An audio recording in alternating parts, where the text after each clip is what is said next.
If you're looking at a bomb and then you quickly start traveling away from the bomb at the speed of light, as the bomb explodes, the light coming off the bomb won't actually reach you because you're traveling faster than the light. You'd be looking back at the bomb, and if you left right before it exploded, it would still look like it didn't explode. At that speed, time would be frozen for you, while back at the bomb, we'll just say time wasn't frozen back there. This search has cost me everything. My entire life has been given to finding the truth, regardless of where it takes me. As a child, I was deeply hurt by narrow perspectives, deception, and lies. One view, one narrative is just not enough. We must connect the dots from all the fields of study. So now my life is given to studying it all. Everything about me is committed to taking these complex ideas and making them simple, so you can get unstuck, untangled, and back on track with your destiny.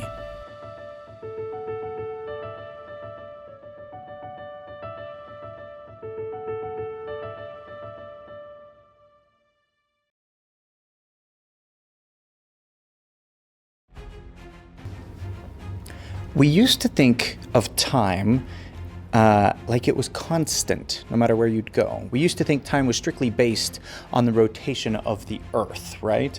And that everything was based on one rotation being a day, 365 rotations a year, that kind of thing. We even broke down a day into 12 hours, broke down the hours into minutes, minutes into seconds, and as a society, we kind of built our whole understanding of time around the rotation of the Earth. And that's reasonable, but time is not based on rotation of a planet.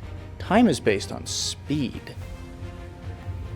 A long time ago, people thought that the Earth was flat because, well, it looks flat.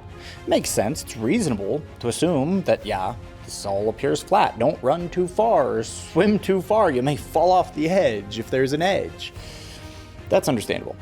There was even a time in human history where we built our understanding of things on a heliocentric model, wherein the Earth was at the middle of the universe and everything swirled around us. And we had a good reason to think that. We could walk outside and, point to our children and say, sun comes up over there and it goes down over there. Watch. See? Everything is going around us, circling around us. We can't beat ourselves up for making observations and coming to conclusions about the way the world works like that. But time is like those examples. We are in the moment of changing how we understand time.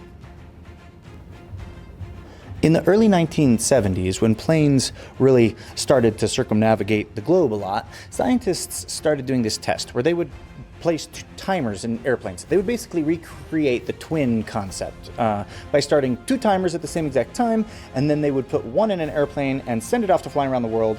And when it would come back, they would check and see if it matched the time. And you'd expect that the times would be exactly the same, but as it turns out, they would not. Eventually, they figured out that the time change is not based on the speed of the plane as much as if the plane went around the Earth with the rotation of the Earth, because think about it, that's faster than if it went against the rotation of the Earth. And they figured out that there was a difference in the way time moved with the speed of the plane.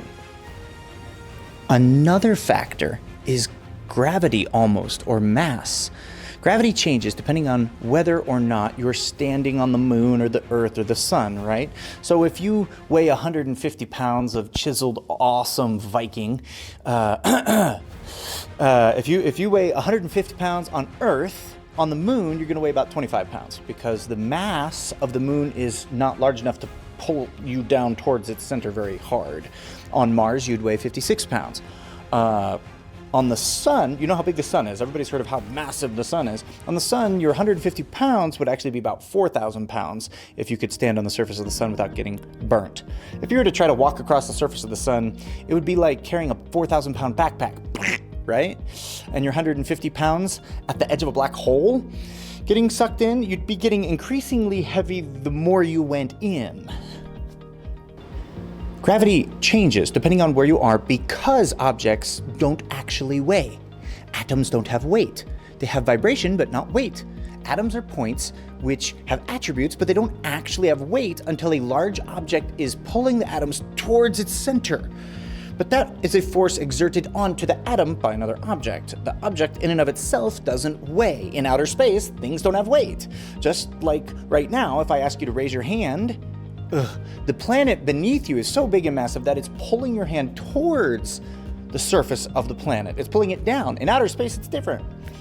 Similarly to that concept, time is like that. Depending on how fast you are going in space and where you are in space, time is different.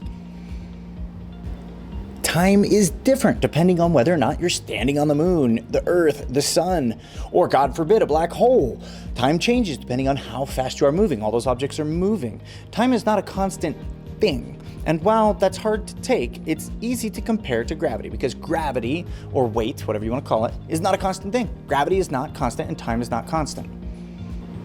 All right, now let's talk a little bit about what Einstein discovered.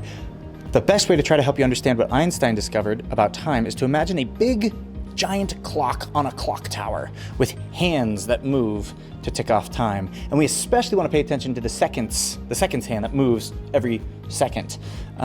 If that seconds hand started to tick 1 second, and as it's ticking, you fly by at the speed of light away from the clock, but you can look back at it as it's ticking.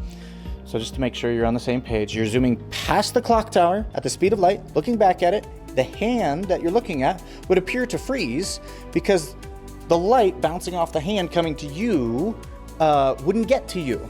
It would appear as if when you travel at the speed of light, 186,000 miles per second, the clock would sort of be frozen at that speed, even though people standing at the clock would see time ticking away like normal. So Einstein theorized that the faster you move, the slower time is for you. So with this concept in mind, Einstein looked at planets and how they pull on a person to see if big planets pulled people in fast or slow, kind of like the gravity thing. If you go up 5 or 6 miles up and jump out of a plane, your falling speed will be less than if you jump off a building here. Because here you're really close to the ground. Up there you're almost in outer space where people are just floating around anyways, right? Where there's no gravity. But on the ground you fall faster because you're closer to the big object, to the planet. Anyways, all this led Einstein to theorize that larger massive objects that pull you in towards them faster and faster will cause time to be slower for you on those bigger objects. It's very interesting. Turns out space and time are inseparably linked. They just are, as if they are one and the same. So the new word is spacetime. A fun little action step challenge for you to kind of understand some of this would be to drop 2 Cheerios or something similar into a bowl of milk near the middle, but not quite touching each other. If they are close enough to each other, they will sense each other and they will magnetize to each other. Kind of like gravity, but not down, gravity towards objects sideways, like magnets, but without metal. It's interesting. Up next, the invisible dimension flowing through all of existence.